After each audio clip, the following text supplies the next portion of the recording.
Hey guys, Josh from SoccerReviewsForYou.com, bringing you my review plus on-feet video of the Soft Ground Pro Nike Mercurial Vapor 10 in the latest laser orange colorway.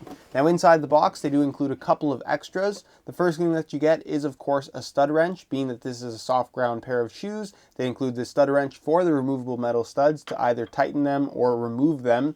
They of course include a string bag as well. The string bag is black in color, laser orange strings, white Nike swoosh on the one side, and your white Nike football branding on the other. And other than that, all you're going to find inside the box are the shoes themselves. So some of you may have noticed that these do not come with the extra set of removable metal studs that are 13 and 15 millimeters in length. Instead, all you get are the included 13 and 11 millimeter studs already included on the shoes themselves. The reasoning is really that you're only going to get it with the Superfly 4 Soft Ground Pro model, where the Vapor 10 only comes with the one set. It's not too big of a deal. It is a bit of a bummer though, but honestly, out of all the Soft Ground Pro models I've worn from Nike, and I've worn quite a few, I've never felt the need to use the longer studs. So the 11 and 13 millimeter set that they include right here, I would say is going to be suitable for 90% of soft ground playing surfaces in terms of achieving optimal performance and optimal traction with this particular stud pattern. So yes, I wish they would have included them with the Vapor 10, but at the end of the day, it isn't too big of a deal to me personally. Now the Vapor 10 is one of those shoes that has really been overshadowed by the Superfly 4. It's seen most of the attention, and the Vapor 10 has kind of been overlooked. And it really is a fantastic shoe. In my opinion, this is really the best Vapor model that Nike has put out to date in terms of performance and overall comfort. We're going to talk about all of those details in today's video and let you know everything you possibly could want to know about this shoe if you are planning on purchasing a pair of these for yourself. So with that being said, let's get right into the video. Starting off with the colorway, the Laser Orange Vapor 10 actually looks quite a bit different if compared to the Laser Orange Superfly 4, which I have right here. Now obviously this is made from Teijin synthetic, whereas the Superfly is made from Flyknit, but you can see that the Laser Orange Vapor 10 is pretty much a solid color, whereas with the Flyknit material on the Superfly 4, they've incorporated Laser Orange as well as Volt Yellow. You see that in the laces as well, which when you put them side by side, you can tell that it definitely is the same colorway, but at the same time, they definitely have some pretty distinct visual differences between the two, where I'd actually say if you're looking for the brighter of the two options, the standard Vapor 10 is going to stand out a little bit better with that solid laser orange color, but of course, everyone has their own opinion. Now this laser orange color is essentially a very vibrant, lighter shade of orange. It looks really good if you ask me, and again, if you're looking for something bright, this colorway will definitely provide that for you. You have that same laser orange in the laces. Your Nike swoosh on both the lateral and medial side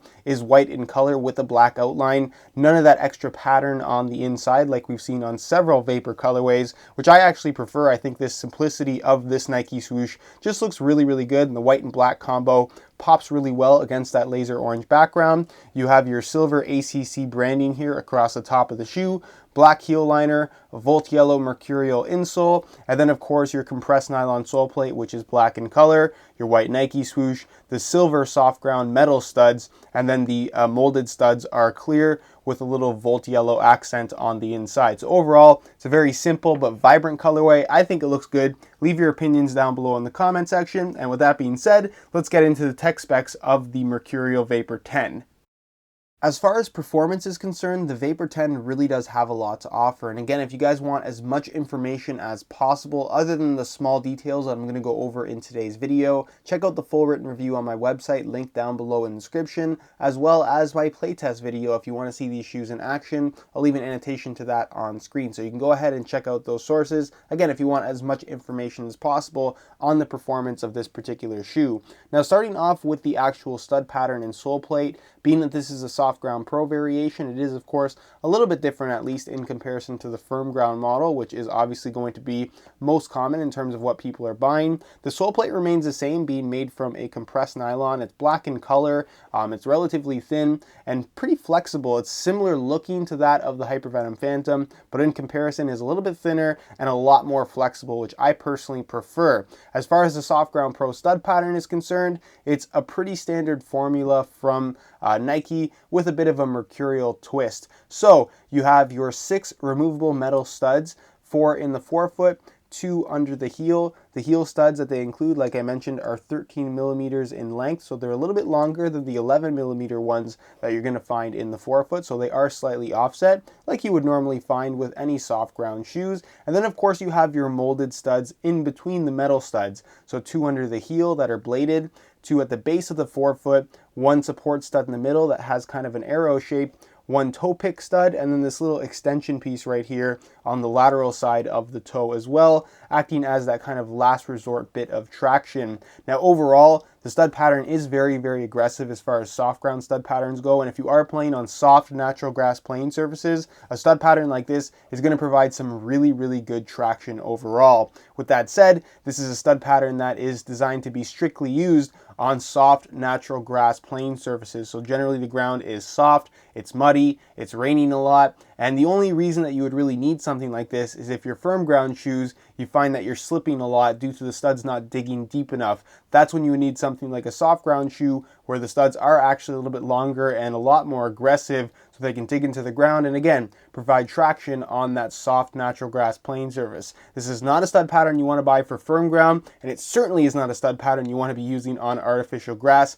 Strictly designed for soft natural grass playing surfaces, and I can't stress that enough. But again, if you're on that type of a surface, the performance you're going to get out of this stud pattern is absolutely fantastic. Now moving on to the upper, really what makes the Vapor 10 unique in comparison to all past Vapor models is that it features a one-piece upper. Now the one-piece upper is made from an ultra-thin Teijin synthetic material with your micro texturing on the outside, as well as finished off with ACC all conditions control. This is the thinnest variation of Teijin synthetic we've ever seen on a Mercurial model, and I would go as far as to say that the Vapor 10 is even thinner than what you're going to find from the Flyknit upper on the Superfly 4. The way they were able to achieve such a thin kind of a profile to the upper while still maintaining a good responsive and supportive feel when you tie the laces tight is due to the internal support cage that you can kind of see peeking through here. It's fused directly to the inside of the shoe. It's difficult for me to show you guys just because I can't open it up, but you can see it a little bit there. It's the black fused on cage. It goes directly into the lacing system, so when you pull those laces tight, it grabs your foot similar to a flywire system would, but not quite the same. And again, it remains really, really responsive and supportive when you are making those quick changes of direction, but it's still ultra thin and very, very consistent in terms of providing that consistently thin touch across the entire foot, which is great and what you would expect from a Mercurial Vapor. If you're looking for that premium barefoot sensation, really nothing provides it better right now than the Mercurial Vapor 10 if you ask me. And then as far as that one-piece design is concerned, I really like it because one, it fits extremely well, which we'll talk about more a little bit later in the video, but it also provides that seamless sensation where there's no overlapping materials, so when you are making contact with the ball, no matter what part of the foot it is, again, the touch is very, very consistent. You have that micro texturing on the outside, which isn't necessarily grippy on the ball, but there is just a little bit of extra something, so it's not completely slick against your foot. And then ACC all condition control again acts as your wet control element, which is a nice little touch that you're going to find on all of Nike's high-end models. It does have that very familiar low-cut Mercurial shape in the back heel portion of the shoe around the ankle. The internal heel liner is a synthetic leather material with a decent amount of padding considering the lightweight construction of the shoe. The insole is fully removable. I'll give you guys a quick look at that. It features a mesh liner on top, perforations throughout, and one single layer of this black foam. Not the best insole, but certainly nothing to complain about either. And that's pretty much it as far as what the Vapor 10 is all about. If you're looking for, like I said, that premium ultra thin barefoot sensation on the ball with a seamless sensation that you're going to get from this one-piece upper, the Vapor 10 is absolutely fantastic as far as what your options are currently out there on the market. It's a very great responsive shoe. It's extremely lightweight, especially if you're looking for something with a soft ground stud pattern. And speaking of weight, we're going to get into a quick weigh-in now so you can see how lightweight the soft ground pro version of the Vapor 10 is versus a firm ground variation. In terms of weight, I think it's pretty well known at this point that the Vapor 10 is actually significantly lighter in comparison to its big brother, the Superfly 4. But of course, when you're going from a firm ground shoe to a soft ground variation, there is going to be some added weight due to the metal studs and the beefier sole plate and stud pattern combination. Now, for the sake of comparison, I'm going to weigh in a firm ground version of the Vapor 10 versus the soft ground pro variation that I have right here. Keep in mind, these are both a size 9 US and both in brand new condition. So very, very fair comparison. We'll start off with the Firm Ground Vapor 10, and you can see that they weigh in at 6.3 ounces, which is very, very lightweight. It's the lightest vapor we've had in quite a while now. Take that off the scale and we'll throw on the Soft Ground Pro variation, and you can see that these guys weigh in at 7.3 ounces. So there's about an ounce difference in weight between the two models, where of course the Soft Ground Pro does weigh a little bit more. Is this a noticeable amount of weight? In hand, I would say it is. On feet, not so much, especially when you are dealing with soft ground playing surfaces. The traction is going to be much better with a soft ground stud pattern, of course. And as far as soft ground shoes go, 7.3 ounces is very, very light. So regardless of whether you're going for the firm ground, the soft ground, or the AG variation of the Vapor 10, it is going to be one of the lightest options currently on the market, like I said, regardless of which stud pattern you're buying. So again, if weight is a concern, the Vapor 10 is definitely something to consider.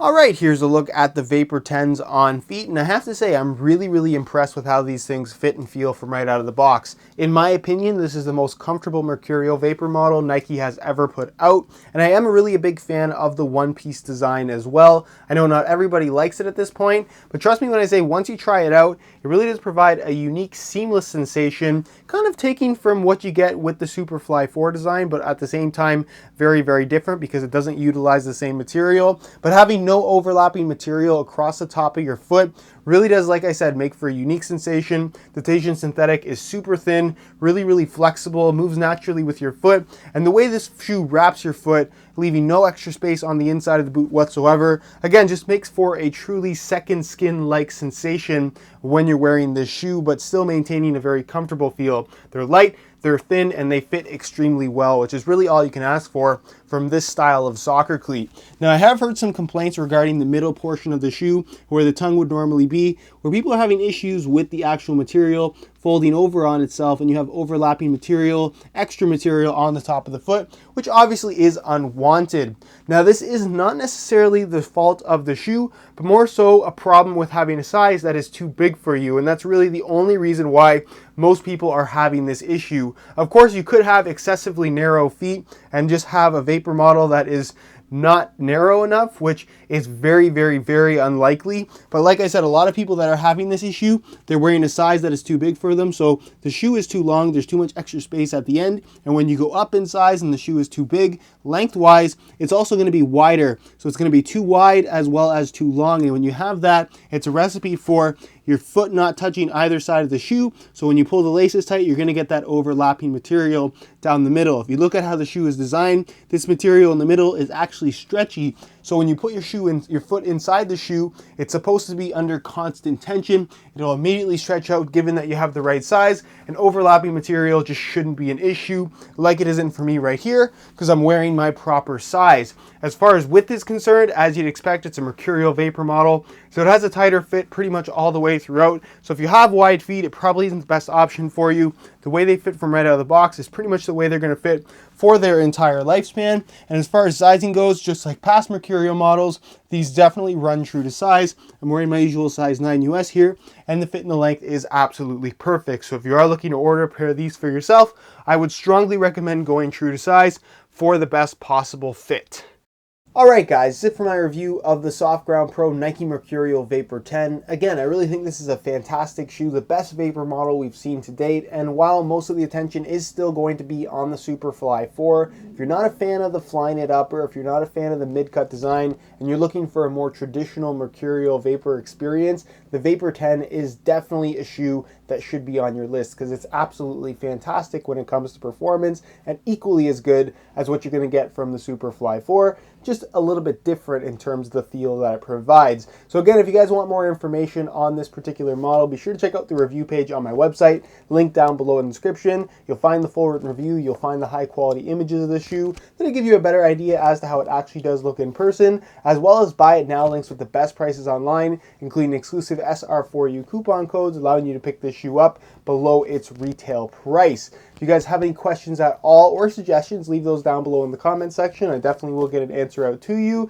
If you enjoyed today's video, found it helpful and informative, be sure to support it with a like. That would be greatly appreciated. I'll leave several annotations on screen to other playtest videos and comparisons I have featuring the Vapor 10 if you want to go ahead and check those out. Subscribe if you haven't already for daily videos on all the latest and greatest soccer gear. You can find all my social media information down below in the description as well. And other than that, guys, hope you enjoyed today's video, and as always, thanks for watching.